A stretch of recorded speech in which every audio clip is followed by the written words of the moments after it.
आगामी विधानसभा निवडणुकांच्या पार्श्वभूमीवर राज्य सरकारने माझी लाडकी बहीण योजनेची घोषणा केली।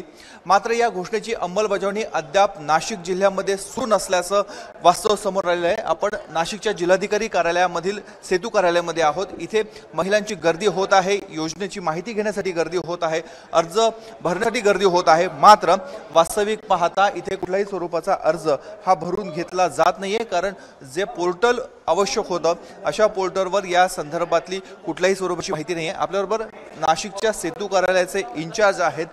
सर, नेमकं आपल्याकडे आता काय काम चालू आहे? माझी लाडकी बहीण योजनेची अंमलबजावणी कुठपर्यंत आली? आता 1 जुलैपासून माननीय मुख्यमंत्री साहेबांनी माझी लाडकी बहीण योजना सुरू केली। त्याच्यानंतर आपल्याकडे खूप जास्त गर्दी सुरू झाली। आपण सध्यापुरता महिलांच्या जे अपूर्ण कागदपत्र आहेत ते आपण पूर्ण करून देतोय, जसे की वय आदिवास आहे, त्यांचं उत्पन्न दाखला वगैरे आहे, त्या सगळ्या गोष्टी आपण उपलब्ध करून देतोय, जेणेकरून ज्यावेळेस पोर्टलमध्ये ऑप्शन आलं त्यावेळेस आपण त्याचे डॉक्युमेंट लगेच अपलोड करून त्यांच्या योजनेत नाव टाकू शकतो। पण मग आता पोर्टल अस्तित्वातच नाही। पोर्टलमध्ये ॲक्च्युअलमध्ये ते ऑप्शन नाही आहे माझी लाडकी बहीण योजनेचं, जसं की अदरवाईज ऑप्शन असतात आपण ते फॉर्म भरू शकतो, तर आता सध्यापुरता तो ऑप्शन नाही आहे आपल्याकडे।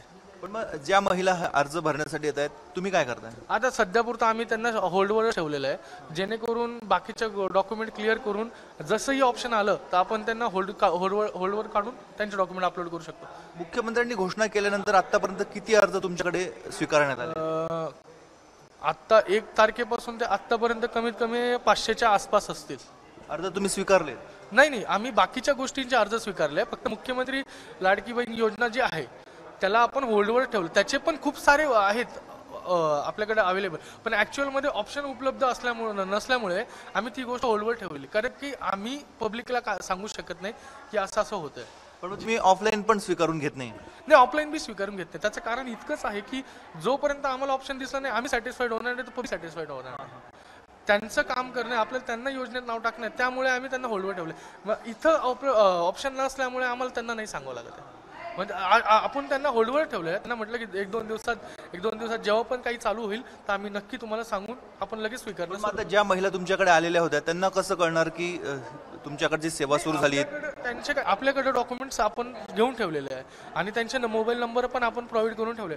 आपल्याकडे जशी योजना चालू झाली आपण अपलोड करून त्यांना पावती वगैरे जे काही असेल समथिंग त्या बाबतीत आपण नक्की त्यांना पुरवून द्या। आता त्यांच्याशी संपर्क कसा होणार? तुम्ही? आम्ही त्यांचे नंबर प्रोव्हाइड करून घेतलेले आहे, आमच्या प्रत्येक प्रकरणावर त्यांचे नंबर लिहिलेले आहे, जेणेकरून जसं ऑप्शन झालं आम्ही अपलोड केले त्यानंतर आम्ही स्वतःहून त्यांना फोन करून बोलून त्यांच्या हातात रिसिप्ट वगैरे देऊ। तुम्ही वरिष्ठांशी या संदर्भात काही चर्चा केली? हा, वरिष्ठांशी अजून तरी काही संदर्भात चर्चा नाही, पण काल पण आदरणीय मुख्यमंत्री साहेबांनी आता मुदतवाढ दिली आहे, त्यामुळे थोडासा महिलांना दिलासा भेटलाच आहे। आता कधीपर्यंत मुदतवाढ? आता 31 ऑगस्टपर्यंत मुदतवाढ दिली आहे आणि खूप सारे चेंजेस पण चांगले झालेच आहे महिलांसाठी आणि बाकीच्या अविवाहित आहे, घटस्फोटित आहे, विधवा आहे, त्यांच्यासाठी खूप चांगली योजना मुख्यमंत्री साहेबांनी राबवली आहे। योजना चांगली आहे, मात्र योजनेची अंमलबजावणी कशी करावी याबाबत कुठलीही स्पष्टता नाहीये। जे पोर्टल आहे त्या पोर्टलवर माझी लाडकी बहीणचा कुठलाही ऑप्शन नाही आहे, त्यामुळे ज्या महिला इथे अर्ज भरण्यासाठी येत आहेत त्यांच्याकडनं अर्ज हा भरून घेतला जात नाही आहे। आता ह्या योजनेसाठी 31 ऑगस्टपर्यंत मुदतवाढ दिली आहे, मात्र ऑनलाईन पोर्टलवर कधीपर्यंत या संदर्भातली माहिती येणार हे अद्यापही निश्चित नाही आहे। त्यामुळे नाशिकमध्ये या योजनेसंदर्भात सध्या तरी गोंधळ बघायला मिळतोय। कॅमेरामन मयूर बारगजेसह मुकुल कुलकर्णी, एबीपी माझा, नाशिक। एबीपी माझा, उघडा डोळे बघा नीट।